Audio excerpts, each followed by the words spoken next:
اللہ تعالیٰ قرآن کریم میں اپنے نبی سے فرماتا ہے وَأْمُرْ أَهْلَكَ بِالصَّلَاةِ وَاصْطَبِرْ عَلَيْهَا، اے نبی اپنے گھر والوں کو نماز کی تاکید کیجئے اور خود بھی نماز کا خصوصی اہتمام کیجئے، خود بھی نماز پر جم جائیے۔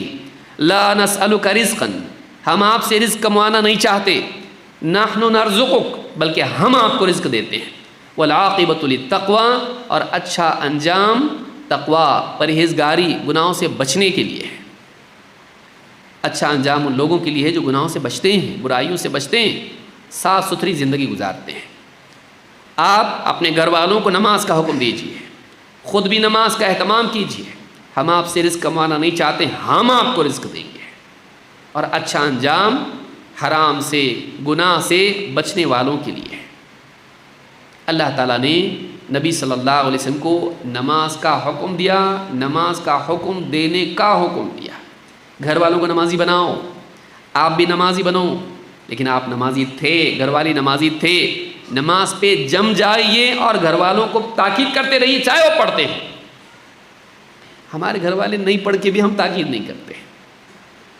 آپ سوچئے حالات مسلمانوں کے کیا ہیں، بڑا طبقہ مسلمانوں کا نماز سے لاپرواہ ہے اور رزق کے معاملے میں پریشان ہے۔ اللہ نے نماز کا حکم دیا اور رزق کا وعدہ کیا، کوئی کنیکشن نہیں ہے۔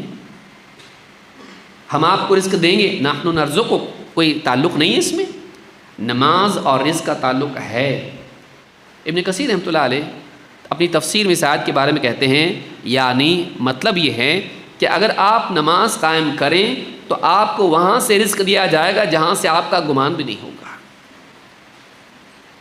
اس سے معلوم ہوتا ہے کہ گھروں میں رزق کے لیے یہ ضروری ہے کہ ہم خصوصی طور پر نماز کا اہتمام کریں، صرف رزق کے لیے نہیں، اس لیے کہ آخرت میں ہم اللہ کو جواب دینے کی پوزیشن میں ہوں، اور یہ ہماری زندگی کا مقصد ہے، عبادت۔ وَمَا خَلَقْتُ الْجِنَّ وَالْإِنسَ إِلَّا لِيَعْبُدُونَ، میں نے جنات کو اور انسانوں کو اسی لیے پیدا کیا ہے کہ وہ صرف میری عبادت کریں۔ عبادت اللہ تعالیٰ کا انسان اور جنات کو پیدا کرنے کا مقصد ہے، اس لیے عبادت کریں۔ لیکن جب نماز قائم کرے گا تو اللہ تعالیٰ اس کے نتیجے میں اس کو رزق سے بھی نوازے گا۔ آج آپ دیکھیے انسان نماز ضائع کر رہا، کیوں؟ رزق کی وجہ سے۔ نماز کو کیوں نہیں آتے؟ دکان پہ بیٹھنے والا کوئی نہیں۔ آدمی رزق کی وجہ سے رزق کا دروازہ خود بند کر رہا ہے۔ شیطان نے کیسا کام پہ لگا دیا، سوچئے۔ شیطان الٹا کرواتا ہے، جو چیز نقصان والی تھی اسی پیڑ کے قریب جانے کے لیے کہا، باقی سارے پیڑ چھوڑ دو، یہ ایک پیڑ ہے بہت کام کا ہے، کھاؤ اس میں سے۔ نقصان ہو گیا، شیطان یہی کرتا ہے۔